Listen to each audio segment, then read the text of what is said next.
Bonjour à toutes et à tous. Alors bienvenue aujourd'hui dans cet épisode assez spécial puisque au mois de juillet l'année dernière, je ne sais pas si vous vous souvenez, j'avais fait un petit classement sur les logiciels de post-production.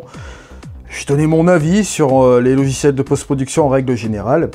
Et là, dans l'évolution de la chaîne numéro 8 dernièrement, je vous avais affirmé qu'il était inutile finalement de comparer les logiciels de post-production puisque de toute manière, ils avaient tous le même rôle. Développer une photo, apporter quelque chose de créatif, et l'approche apportée dans chacun de ces logiciels, forcément, apporte la même fonction. Seule l'ergonomie change, bien sûr, donc c'est à vous de trouver l'ergonomie qui vous convient. Bon, bien sûr, je ne parlerai pas de la spécialité de certains logiciels dans le bruit, dans la correction d'optique, dans le dématrissage. Il y aura quelques petites subtilités, bien sûr, là-dessus. Mais je m'étais dit quand même, bon, comme j'avais fait quelque chose l'année dernière au mois de juillet, avec un petit avis personnel sur les logiciels de post-production. D'ailleurs, je vous avais mis en conclusion de toute façon, en vous disant tout simplement, en résumé, peu importe le logiciel de post-production que vous voulez utiliser, utilisez celui qui vous convient. Moi, ce que j'ai décidé aujourd'hui de faire, c'est de vous émettre peut-être quelques petites pistes qui pourront vous aider. Car comme vous savez très bien, ici sur la chaîne, bon, j'ai une quinzaine de logiciels de post-production, même plus, je dis toujours une quinzaine, mais ça doit monter à une vingtaine avec les logiciels indépendants qui sont spécialisés dans les panels de luminosité, etc.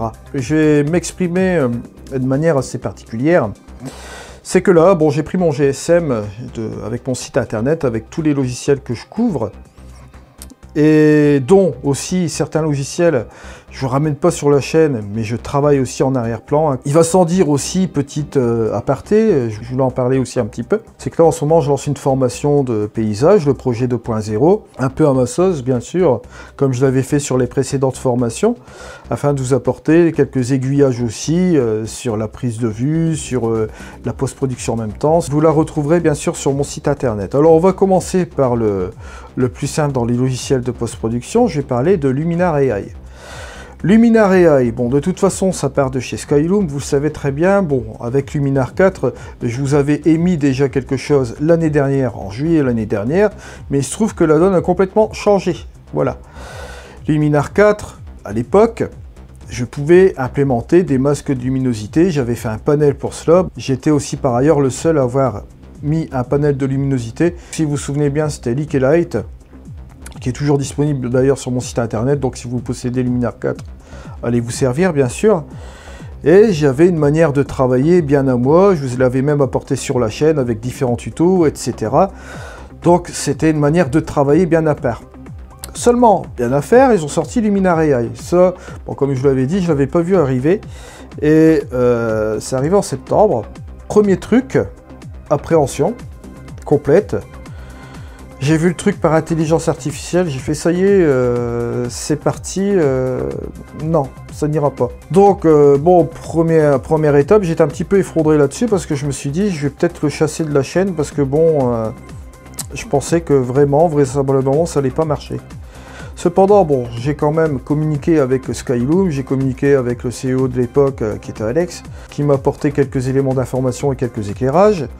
J'ai aussi communiqué avec d'autres personnes de Skyloom. Ils m'ont apporté quelques précisions sur la manière dont il allait fonctionner et la manière dont on pouvait le mettre en place effectivement. Donc j'ai réfléchi, j'ai regardé un petit peu ce que ça allait donner. Bon, j'ai eu une petite confiance aussi effectivement. Et je me suis dit que c'était quasiment une bonne approche finalement d'avoir les idées claires. Parce que pour une fois au moins, parce que dans Luminar 4 on ne savait pas vraiment dans quelle direction ça allait partir, mais là, Luminar AI, on voit que c'est clair, c'est cette direction-là. Ils veulent utiliser des outils par intelligence artificielle. Il va sans dire que l'interface a été épurée. Rien que pour ça, bon, franchement, ça mérite le coup d'œil. Ils l'ont mis directement sur la dernière mise à jour qui a été faite, comme vous voyez déjà.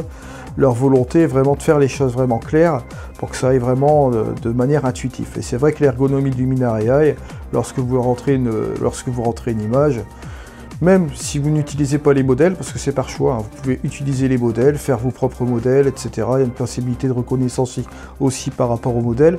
Ça peut aider quand vous débutez. Vous pouvez toujours le modifier, bien sûr, bien évidemment, mais le truc aussi qui m'intéresse le plus là-dedans, c'est de passer directement en module édition, en manuel, et de faire un petit peu ma petite sauce, comme je l'avais fait auparavant dans les Luminar 4, mais de manière, on va dire, sans utiliser les masques de luminosité. Alors vous allez me dire, ouais, j'étais un pro masque de luminosité, ouais, c'est vrai, je le suis toujours, hein, de toute façon. À part qu'il y a quelque chose dans les logiciels qui m'ont permis un petit peu de revoir ma façon de penser aussi également, les points de contrôle, notamment. On en parlera un petit peu après. Mais là, si vous prenez le cas Luminar AI, vous avez par exemple les super contrastes, qu'on retrouvait aussi également dans Luminar 4. Il a été mis aussi de nouveau dans Luminar AI, il y a toujours quelques outils qui sont toujours là. Vous avez l'apparition d'Atmosphère AI. Atmosphère AI, ça permet quoi? De ramener de la brume atmosphérique sans pour autant passer par des calques. Vous pouvez le faire avec des calques, certes, mais bon, là on est en train de perdre du temps. Là ils ont implémenté cet outil-là qui fonctionne très bien, vous l'avez vu. Il y a 2-3 curseurs à utiliser et pour implémenter une brume, ça va tout seul. Toute l'interface a été relativement épurée, donc tout tombe sous la main et ça c'est vraiment quelque chose de bien au niveau de l'ergonomie. Maintenant, la disparition des calques, je prends ça au conditionnel.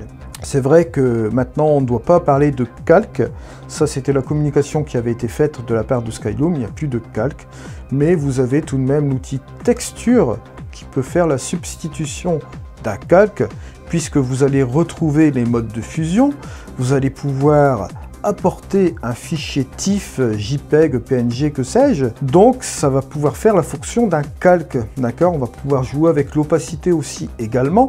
Vous pouvez mettre un second outil texture et rajouter encore une autre photo aussi également. Et vous pouvez faire aussi une espèce de blending.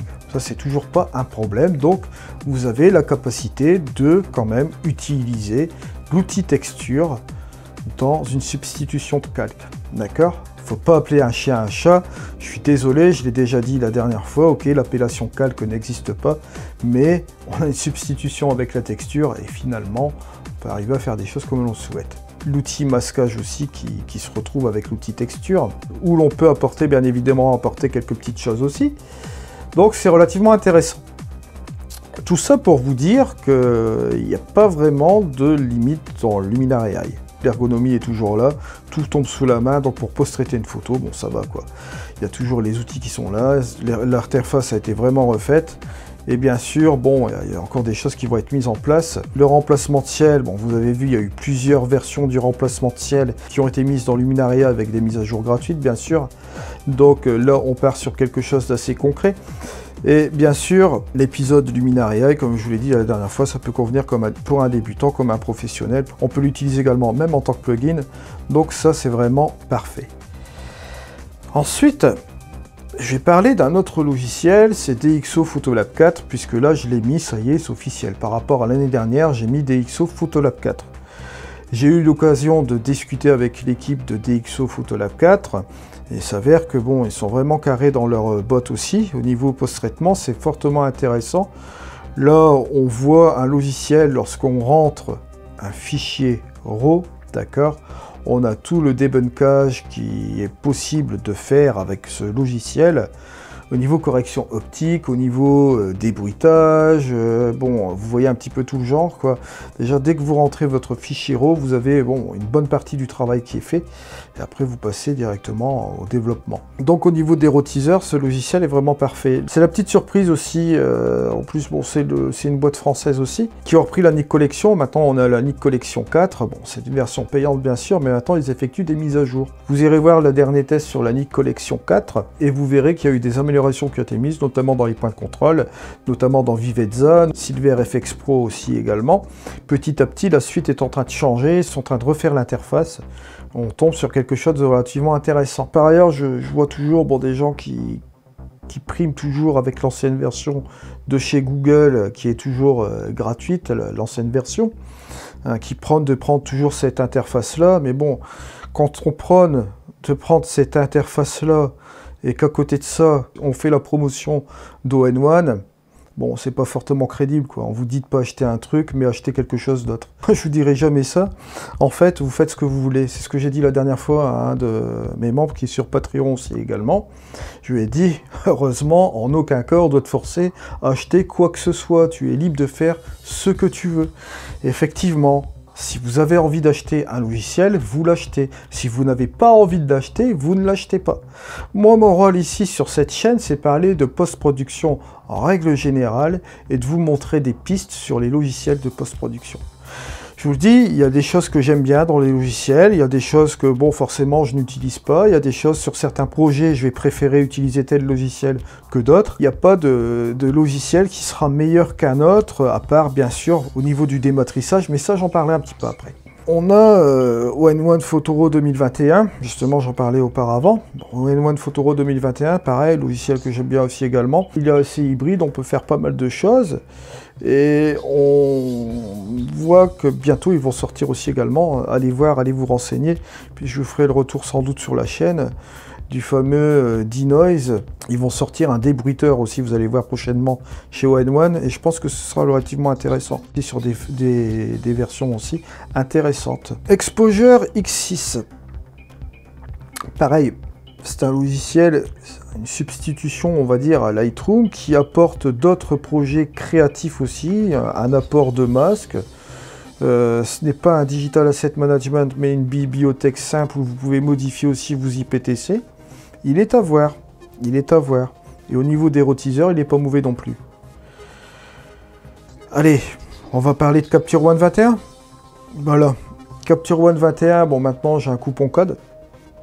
Pareil, hein, parlant des coupon code Edikinol, il est valable sur Exposure X6, sur Aurora, HDR, si vous faites de l'HDR. Sur Capture One 21, maintenant, j'ai le coupon code Edikinol qui vous donne 10% sur la licence ou autre produit. Je crois qu'il y a les packs aussi de style. À part DxO, bien sûr, Photolab 4, je n'ai pas de réduction, mais ils avaient fait les réductions il n'y a pas longtemps. Bon, pas que moment, quand ils vous mettent les réductions sur les logiciels, je vous les ferai parvenir. Donc, on parle de Capture One Pro 21. Bon, maintenant, la compatibilité avec la puce M1 de chez Mac, bon, c'est fait. Bon, voilà. Pour ceux qui ont une puce M1, vous avez la possibilité d'utiliser Capture One 21, il n'y a aucun souci là-dessus, donc pas de problème. Capture One Pro 21, je ne sais pas si vous voyez, avec les style brush, il y a eu quelque chose de fortement intéressant. Il est en train de bonifier ce Capture One Pro 21. On est en train de retrouver des fonctions petit à petit relativement intéressantes. Déjà, il est très bon en dématrissage. Bon, moi, je fonctionne forcément sur du Fuji. J'ai un XT20 qui est là pour les X-Trans. Bon, c'est le number one. Capture One, aucun souci là-dessus. Mais si vous voulez aussi, vous avez une autre solution qui est Exposure X6. Ça, j'oublie d'en parler aussi également. Il dématrisse bien aussi les fichiers Fuji. Il n'y a aucun souci. Le ON1 Photoro 2021 aussi également. Lightroom, maintenant, il commence à se bonifier aussi également. Il y a quelques techniques aussi qui permettent de dématricer un fichier XT20. Et il y a des solutions alternatives comme Iridiant, si vous connaissez. Vous pouvez toujours utiliser ce logiciel-là. J'ai un autre boîtier qui est en train de me filmer en ce moment, c'est l'XT100. Qui est en matrice de Bayer, ça me permet aussi de faire des petits trucs avec d'autres logiciels comme DxO Pure Raw ou bien dans Photolab 4, vous savez, vous pouvez aussi dématricer et faire un DNG linéaire à partir de Photolab 4. Mais si vous voulez gagner du temps, DxO Pure Raw, vous rentrez les fichiers en batch et hop, vous pouvez tout ressortir d'un coup, c'est relativement intéressant. Ça à vous de voir la solution que vous voulez choisir. On en revient un petit peu sur ces différents logiciels de post-prod. Je vais aller directement aussi dans mes liens affilié aussi également pour parce que bon, bien sûr Lightroom, Photoshop, bon on en a déjà parlé la dernière fois. Je vous renvoie sur la précédente vidéo que j'avais faite l'année dernière parce qu'il y a des choses qui ne changent pas réellement. Les panels de luminosité, pareil, la même chose. Panel de luminosité, j'ai tendance maintenant à utiliser plus les points de contrôle, mais bon je les abandonne pas pour autant. Et vous pouvez retrouver aussi de la luminosité dans Capture One 21. Vous pouvez retrouver la plage Luma qui vous permet de jouer avec la luminosité. Topaz Labs, c'est pareil. Topaz, ça fait déjà pas mal de temps que je traite de Topaz sur la chaîne. Bon, vous avez Topaz 2, mais vous avez tous les autres logiciels. Je pensais notamment à Topaz Sharpen AI hein, pour la netteté, Topaz Gigapixel pour agrandir le nombre de pixels.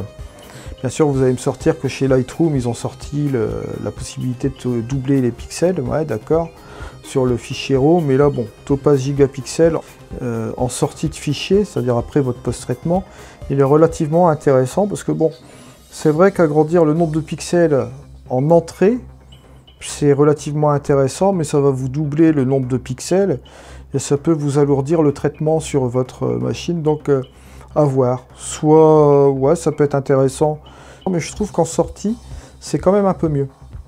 Topaz Denoise AI, par exemple, ce logiciel-là, je le trouve très bien, mais en sortie, sur un fichier TIFF, par exemple, ou un JPEG, mais pas sur un RAW, parce que pour ma part, le dématrissage chez Topaz, c'est pas encore ça. On va être tous d'accord avec cela, bien sûr. Donc, je préfère quand même laisser Topaz Denoise en sortie. Le Topaz Adjust AI, ça peut être intéressant aussi, ça peut vous donner différents looks aussi. Topaz Mask AI, ça peut vous faciliter aussi la tâche pour faire des masques, forcément, pour extraire des objets, sans passer par Photoshop ou Affinity. Ouais, Affinity, c'est vrai, j'ai fait quelques tutos, je dois en refaire aussi également. On va le mettre à peu près à la même étape que Photoshop. Photoshop, on va pouvoir faire des choses un petit peu plus avancées, mais Affinity... Bon, regroupe, on va dire, l'essentiel de ce qu'on a besoin pour faire en photographie, en tant que photographe. Donc voilà où on en est. Bon, j'ai fait une petite présentation sommaire. Vous allez me dire, ouais, mais bon, c'est bien beau, tu nous parles de ce que tu fais. Ouais, ça nous avance pas à grand-chose. On voudrait vraiment un classement sur ce que tu trouves pertinent en post-production. Bon, bah, moi, pour être un petit peu plus logique avec vous et pour être transparent, je vais vous dire quelque chose. Bon, au niveau des matriçages, on a Capture One, Exposure X6, Lightroom qui restent des solutions intéressantes avec DxO Photolab 4. Voilà, ça, c'est les trucs qui marchent relativement bien, sans aucun problème là-dessus. Luminar 4, il est toujours d'actualité. Vous allez me dire, ouais, bientôt, ce sera terminé. Il n'y aura plus la prise en charge de ce logiciel à la fin de l'année. Il est toujours utilisable. Et si vous voulez faire un combo gagnant, vous pouvez faire l'investissement dans DxO Pure RAW. Comme ça, toutes les corrections d'optique seront disponibles dans DxO Pure RAW. Ou bien, si vous avez Photolab 4, vous faites toujours tout ce qui est correction d'optique et dématrissage dans Photolab 4. Vous faites un DNG linéaire et vous l'envoyez dans Luminar 4. Et vous voyez qu'après, vous pouvez utiliser Luminar 4 sans aucun souci. Vous pouvez utiliser les ZK Light, etc. et vous faire plaisir. Il y a de nombreux tutos sur la chaîne. Donc vous voyez, le logiciel n'est pas foutu, hein, Luminar 4. Il y en avait qui disaient que c'était foutu, mais moi, je pense pas. Vous pouvez toujours l'utiliser. Maintenant, Luminar AI, il prend le relais. Bien sûr, vous vous doutez bien que les nouveautés vont se trouver dans Luminar AI. Tous les nouveaux travaux vont se mettre là-dedans. On aura toujours des outils qui seront épurés, une interface plus ou moins intéressante à ce niveau-là, basée bien sûr sur le développement. Ne tombez pas dans le piège, bien sûr, avec les comparaisons Luminar AI avec ON1 Photoro 2021. Ça vaut rien du tout. Parce que bon, on ne peut pas comparer ON1 Photoro 2021 avec Luminar AI, puisque ON1 Photoro 2021 prend une autre direction. Il a une bibliothèque, les outils, c'est une autre approche, on a un système de calque, etc. C'est complètement différent. C'est une approche, une ergonomie complètement différente. Luminar AI, c'est basé sur le développement. Là, ils ont été clairs là-dessus. Pour une fois, c'est bien sur Luminar AI, ils ont été transparents. C'est d'ailleurs pour ça que ça a mieux démarré que Luminar 4.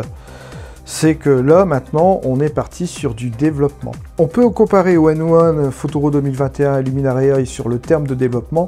On ne va pas comparer ces deux logiciels puisqu'ils ont une approche complètement différente. Donc voilà, c'est que vous pouvez utiliser n'importe quel logiciel de post-production. Vous allez retrouver plus d'outils sur un logiciel que d'autres. Ce qu'on peut éventuellement comparer, c'est le dématrissage. Ça, oui, on peut voir, hein. Certains logiciels ont une façon de dématrisser d'une certaine manière par rapport à d'autres. C'est là-dessus qu'on peut jouer. Ça, tout à fait d'accord. Mais dire quel est le mieux que l'autre, non, c'est une question d'ergonomie, question de gain de temps. C'est vrai que Luminar AI, vous gagnez du temps, ça va très vite.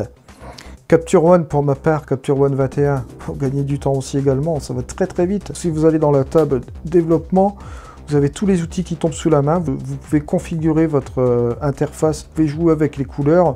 Au niveau de masquage, ça tombe sous la main avec la plage Luma. Vous avez aussi même la courbe Luma qui est très très intéressante. Vous voyez qu'au niveau ergonomie, on s'y retrouve. C'est pour ça que je suis un petit peu mitigé à vous proposer un classement. Tout ce que je peux vous dire, c'est qu'en fait, sur certains sujets, si vous voulez faire un panorama ou un HDR, vous allez devoir prendre une des solutions qui fait panorama et HDR par exemple. Mais en matière de développement, ils remplissent tous les rôles. Ça va dépendre un petit peu de quelle manière vous voulez jouer sur votre logiciel de post-prod. Maintenant, c'est pareil, vous pouvez dématrisser sur votre logiciel préféré parce que vous préférez un dématrissage. Vous pouvez exporter aussi avec un TIFF d'accord, un TIFF de bonne qualité, et vous pouvez le retoucher aussi également de manière créative. C'est comme si on rentrait dans Camera Raw avec un fichier RAW, qu'on démotrissait un petit peu le fichier RAW, et qu'on l'importait en calque pixelisé, d'accord, dans Photoshop. On joue justement sur ce calque pixelisé qui équivaut, allez, on va pas se le cacher, c'est l'équivalent d'un TIFF, ça. Comme c'est un calque pixelisé, c'est l'équivalent d'un TIFF de bonne qualité, d'accord, on voit dans la configuration de Photoshop par exemple. C'est tout ce que je voulais vous dire un peu sur les logiciels de post-production. Alors maintenant, on va passer au classement. Mon classement qui va me permettre de vous dire réellement ce que je pense un peu de tout ça. En dématrissage, vraiment, mon logiciel fer, mes deux logiciels fer qui vont vraiment m'être utiles en dématrissage, ça va être Capture One Pro 21 ainsi que DxO Photolab 4. Voilà, ça c'est l'approche que j'ai avec les deux dématrisseurs que j'aime bien. Bien sûr, si vous voulez opter pour Exposure X6, même chose, ça remplit son rôle. Lightroom, il est toujours d'actualité, surtout que lorsque vous avez Lightroom, avec Labo par mois, vous avez également Photoshop. Donc avec Lightroom et Photoshop, vous avez des ouvertures créatives qui sont inimaginables. Luminar AI, très bon aussi pour rentrer dans la créativité directement. Mais attention, bon, vous pouvez faire une conversion avec Adobe DNG Converter, hein, qui est complètement gratuit, vous le trouvez sur le site d'Adobe, d'avoir un DNG vraiment déjà propre d'entrée de jeu pour pouvoir travailler dans Luminar AI, ou vous pouvez utiliser DxO Pure RAW, qui est vraiment le number one au niveau des matriçages, au niveau nettoyage des fichiers pour partir sur une base propre. Ça c'est relativement intéressant, surtout si vous avez aussi du bruit, c'est relativement intéressant, mais même sans bruit, vous verrez la qualité du fichier quand vous le ramenez dans Luminar AI, c'est relativement très intéressant. Et n'oubliez pas que vous avez une qualité de débruitage, soit vous utilisez Deep Prime, qui est le summum en débruitage, soit vous utilisez aussi le mode HD, il n'y a aucun souci là-dessus, vous avez deux modes. Bon, ensuite, ON1 Photo Raw 2021, ça forcément c'est un logiciel qui est assez hybride dans les deux sens. Je pense que maintenant, bon, on va pas le remplacer en Suite Photoshop, j'avais fait une comparaison auparavant avec Suite Photoshop, mais bon, on n'est pas vraiment dans l'esprit quand même Photoshop, c'est pas vraiment la même chose. On a des choses assez complètes dans N1 Photo Raw 2021, ce qu'on peut faire avec ce logiciel, bien sûr. En matière de dématrissage, il n'est pas mauvais non plus. Vous avez la possibilité d'utiliser des calques, d'utiliser des masques de luminosité, faire du HDR, faire du panorama, etc. Bon bref, il y a pas mal de choses, il y a une bibliothèque aussi bien sûr. Mais je pense que bon, ON1 Photo Raw 2021 va prendre le relais un peu de Luminar 4. Pour ceux qui aiment bien Luminar 4, ils vont un peu s'y retrouver dans ON1 Photo Raw 2021, parce qu'il y aura la possibilité d'utiliser des calques, etc. Ça peut être aussi une substitution, ça c'est vrai que c'est pas trop mal. Mais comparer ON1 Photo Raw 2021 avec Luminar AI, c'est pas la même ergonomie, c'est pas la même chose. Ça vaut pas vraiment le coup de les comparer entre les deux, quoi. Donc ça peut être une substitution pour ceux qui préfèrent l'approche de Luminar 4 en fait. Personnellement pour Luminar AI, bon maintenant il commence à arriver tout doucement à maturité et je pense que bon dans les prochaines étapes on va arriver sur quelque chose d'intéressant. Bon voilà, donc comme je vous l'ai dit, Luminar AI va rentrer dans un processus directement créatif aussi.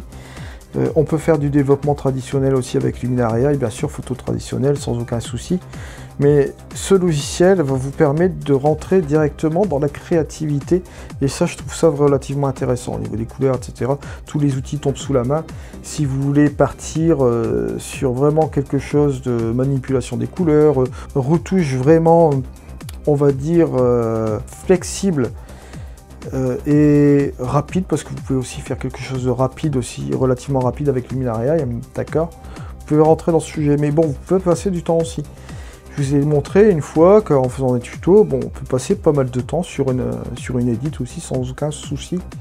Donc il y a toujours la possibilité, comme j'ai dit la dernière fois, dans un logiciel de post-production maintenant, c'est vous, c'est moi, c'est nous, c'est voilà quoi. On peut pas se le cacher, et maintenant on a tous les outils. On est loin du début des logiciels de post-production où on n'avait pas de choix et on pouvait pas faire grand chose, tandis que là maintenant, vous voyez l'évolution, ça prend une tournure vraiment relativement intéressante, et ça je trouve ça relativement bien. Voilà. La Lead Collection, lorsque vous voulez post-traiter un TIFF par exemple, porter quelque chose de créatif, la solution est là et est intéressante. Vous pouvez l'utiliser avec Photoshop ou Affinity Photo. Bon, les photomontages, Affinity Photo et Photoshop, bien sûr, ça je vous en ai parlé. Mais All-in-One, bon, bien sûr, c'est vrai que c'est relativement intéressant aussi. Bon, et les produits Topaz, bien sûr, là, on rentre dans un autre domaine aussi, c'est la créativité. Vous voyez, j'ai pas vraiment changé d'avis par rapport à l'année dernière, sauf bien sûr pour Luminar 4, puisque bon, maintenant, c'était remplacé par Luminar AI, et forcément, là, ils ont pris leur tournure d'intelligence artificielle. J'avais un petit peu peur au début, mais bon, comme j'ai vu qu'on avait la possibilité d'utiliser l'outil texture, l'outil masquage, et que ça prend une tournure relativement intéressante, que l'interface, ils l'ont améliorée maintenant que tout tombe sous la main. Franchement, personnellement, vous l'avez vu, c'est relativement efficace aussi également. Et comme je vous dis, je ne peux pas vous dire exactement. Je vais ramener de toute façon beaucoup de travaux sur la chaîne. Et en plus de cela, vous aurez la possibilité de voir la formation paysage, le projet 2.0. On en arrive un petit peu à la fin de cette vidéo. Je voulais faire un petit peu une mise au point. Bon là, je vais reposer un peu mon GSM. Ça me permettait de voir un petit peu les différents logiciels. Et de vous en parler aussi également, parce que j'avais que ça, hein, les logiciels sur ma chaîne. Et voilà où on en est. On se retrouve prochainement pour des tutos, des formations, etc. Allez, c'était Eddy. Ciao!